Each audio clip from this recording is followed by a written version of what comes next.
beginner-friendly approach to anyone who desires to learn how to braid. Anyone who wants to know how to feed in extension for cornrows, stitch braids, box braids, twists, or any kind of braids at all, this video is for you. Hello amazing people, welcome back to my channel. It's House of Aduke. It's all about faith, beauty and lifestyle.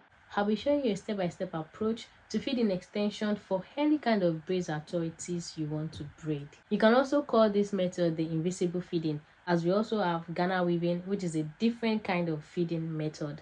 But for the purpose of this video, I'll only be showing you the invisible feeding method, how to feed in extension to cornrows and any kind of braids it is you want to make. Please do want to watch this video to the end so as to understand the basics of braiding, and also don't forget to click on the like button, subscribe if you are yet to do so, and drop a comment. Let me know what tutorial video you want me to drop next. And also, one thing I want you to understand is that practice makes perfect. Don't just watch this video alone, also practice it. Try to practice. If you try it the first time and you are not getting it, don't give up.